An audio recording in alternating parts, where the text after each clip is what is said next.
Okay, so a certain somebody who is powerful said fairly recently, in my view, that an entire civilization will die tonight while he was dealing with heated political matters. Okay? So, as a result of moments like that are pretty much impossible to erase from your memory unless you're constantly flooded with information and stimuli, you might start to think that, like, you don't want to continue to plan very deeply for the long-term future. That makes total sense to me. But, a central poverty hack and just a means by which to keep on surviving regardless of what you're worried about is to have little things to look forward to in life.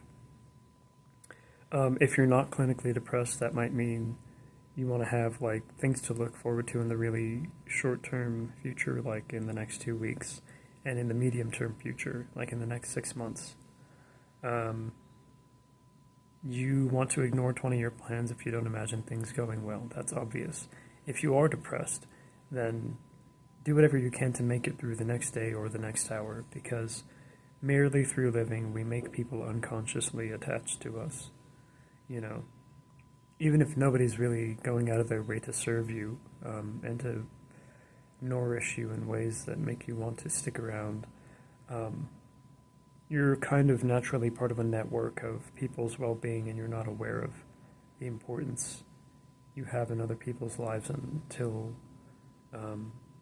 maybe you're gone for a while, or something bad happens to you, and then you realize that people are actually thinking of you when you're not around, So, by treating yourself to selfish little treats, like for example, there's a game called Hyper Light Drifter that is on sale right now for about $4 in the Switch eShop. You functionally improve your standing in the community by presenting a more relaxed and happy and pleased version of yourself to others. So,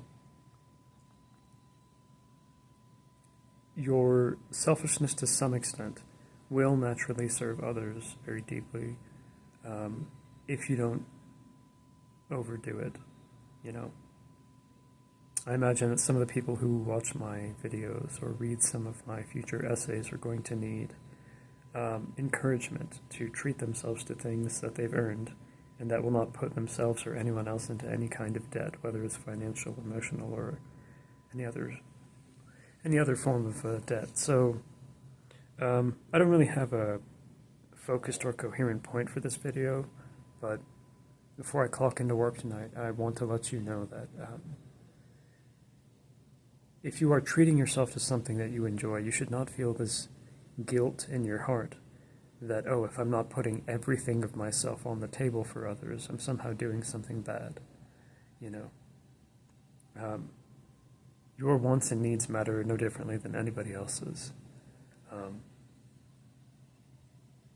So a question you want to ask yourself from time to time is, if social approval or disapproval didn't exist at all, what would I do? And a further extension of that is, if literally no other human existed in the world, what would I do? What would I live for? What would I enjoy? What would I explore? Okay. You want to answer those kinds of questions in long-form private writings using physical pens and papers, and you want to put those papers through a paper shredder if you can afford to access one, alright? So this is all I'm going to say for right now. I want to keep the video under 5 minutes once again. Thank you for watching and have a good day. And God bless you.